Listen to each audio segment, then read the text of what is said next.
रामपुर के खनेरी स्थित 4 जिलों को स्वास्थ्य सेवाएं उपलब्ध करवाने वाले महात्मा गांधी चिकित्सा सेवाएं परिसर की खामियां उजागर होते ही उन्हें दुरुस्त करने का काम तेज हो गया है। चिकित्सालय में बिजली वायरिंग से जुड़ी तमाम खामियों और ऑक्सीजन आपूर्ति को जवाबदेही बनाया जा रहा है, लेकिन चिकित्सालय में पिछले 1 महीने से एक्सरे मशीन खराब होने के कारण लोगों को भारी दिक्कतों का सामना करना पड़ रहा है। रामपुर के खनेरी महात्मा गांधी चिकित्सा सेवाएं परिसर की खामियां उजागर होते ही उन्हें दुरुस्त करने का काम तेज हो गया है, लेकिन चिकित्सालय में पिछले 1 महीने से एक्सरे मशीन खराब होने के कारण लोगों को भारी दिक्कतों का सामना करना पड़ रहा है। लोग मजबूरन निजी क्लिनिकों में जाकर महंगे दामों पर एक्सरे करवाने को मजबूर हैं। हालांकि मीडिया में बिजली वायरिंग और ऑक्सीजन की समस्या सामने आने के बाद उसे तो दूर किया गया, लेकिन ऑक्सीजन रिफिल करते हुए गैस न होने से छोटे सिलेंडरों में ऑक्सीजन भरना मुश्किल हो रहा है। और जो है जैसे सरकार दावा कर रही है कि भाई जो है प्रॉपर्ली मरे जो है हर हॉस्पिटल में सारा इंतजाम है, तो जो है वो ऐसा है नहीं है। और जो यहाँ तक कि जो है रेगुलेटर तक जो है खरीद नहीं पा रहे हैं, उसको जो है ठीक कर नहीं पा रहे हैं। और बल्कि सरकार ये बोल रही है कि भाई हम दिल्ली के लिए मदद करेंगे या दूसरे अदर स्टेटों के लिए मदद करें, बल्कि अपने स्टेटों में जो है हॉस्पिटल की हालत जो है ठीक नहीं है। एक्सरे मशीन वो तो पहले से इनके ख़राब होते, जब भी छोटी सी बीमारी हो उसके लिए भी जो है प्राइवेट हो जो है एक्सरे के लिए जाना पड़ता है। और दूसरी भी जो मशीनरी है जो है इसके साथ में सारे जो है हमेशा जो है इनका जो है उसमें जंग लगा है, और जिससे जो लोगों को परेशानी का सामना करना पड़ रहा है। सैकड़ों के हिसाब से यहाँ पर पेशेंट आते हैं। ऊपर से कोरोना का जो महामारी पिछले लगभग 14-15 महीने से जो चली हुई है, और ऑक्सीजन जो सबसे बड़ी बात है, ऑक्सीजन जो सिलेंडर है, सिलेंडर तो पिछले कल तक तो थे नहीं, अब आए हैं, कईयों के रेगुलेटर ख़राब है। ऊपर से जो गेज है, जो सिलेंडर की गेज चेक करना है कि भी कितना हमने उसको दूसरे सिलेंडर में शिफ्ट करना है, ये कोई पता नहीं है वो सिलेंडर पूरे आ रहे कि आधे आ रहे। मेरे को तो ऐसा लगता है इसमें भी कोई गफला है। चिकित्सालय में भर्ती मरीज के तीमारदार सेवाराम ने बताया कि उन्हें चिकित्सालय में आए 4 दिन हुए हैं। पहले सेवाएं ठीक नहीं थी, लेकिन कल से सारी व्यवस्था सुधर गई है। मेरे को 5 दिन हो गए यहाँ आया था, 2-3 दिन स्थिति ठीक नहीं है। परसों से कल से स्थिति यहाँ पे ठीक है, हर चीज़ की।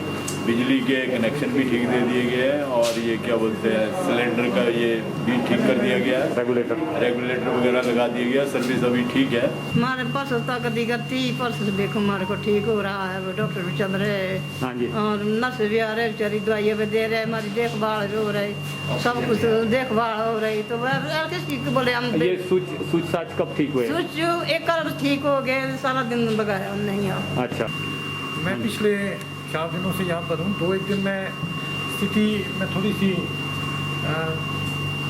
ख़राब थी, मतलब कि कुछ स्विच नहीं चल रहे थे, रेगुलेटर्स में भी कहीं प्रॉब्लम थी। मगर परसों से रेगुलेटरी जो स्टाफ है बहुत बढ़िया कोऑपरेट करता है, और मुझे लगता है कि सारे स्विच भी ठीक हो गए हैं, रेगुलेटर्स भी ठीक हैं। और जो कब बदले हैं ये? 2-3 दिन में जब मैं आया है तो उसके बाद बदल दिए गए हैं। जिला कांगड़ा एनएसएस के कार्यक्रम अधिकारियों की दूसरे चरण की 2 दिवसीय वार्षिक बैठक वर्चुअल के माध्यम से संपन्न हुई।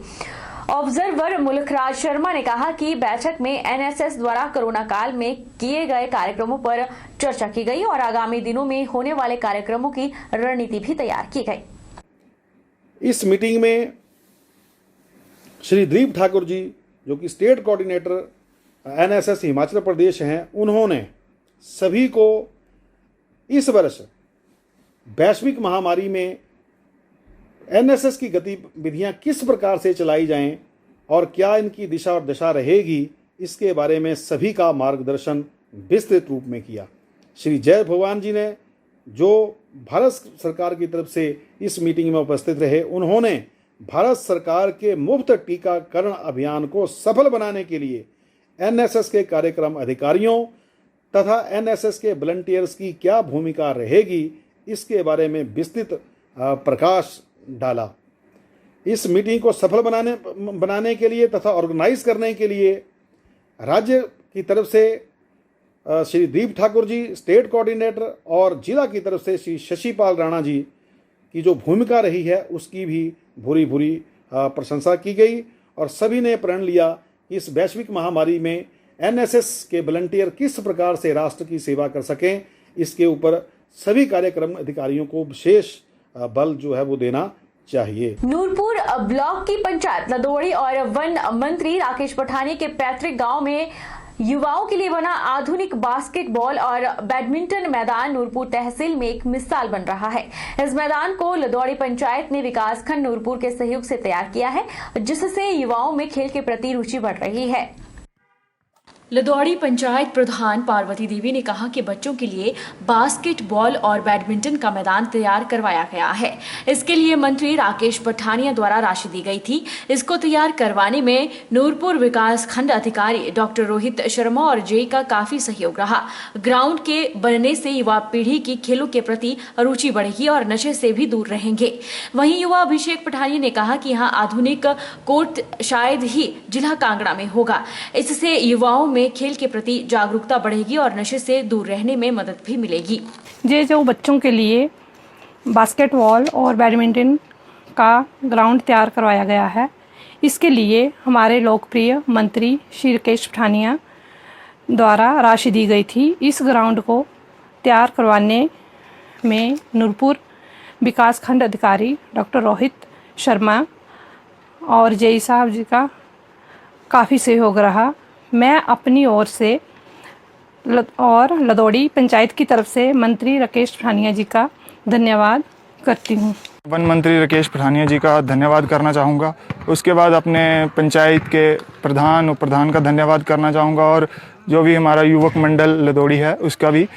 तो ये जो सिंथेटिक कोर्ट डला है ये शायद ही पूरे कांगड़ा में कहीं और होगा। ये हमारे लिए हमारी पंचायत में बना है पहली बार और आधुनिक कोर्ट बना है। ये बैडमिंटन कोर्ट और बास्केटबॉल कोर्ट सिंथेटिक कोर्ट ये बढ़िया से डले हैं। इनकी लाइनिंग जो भी हुआ है बढ़िया हुआ है।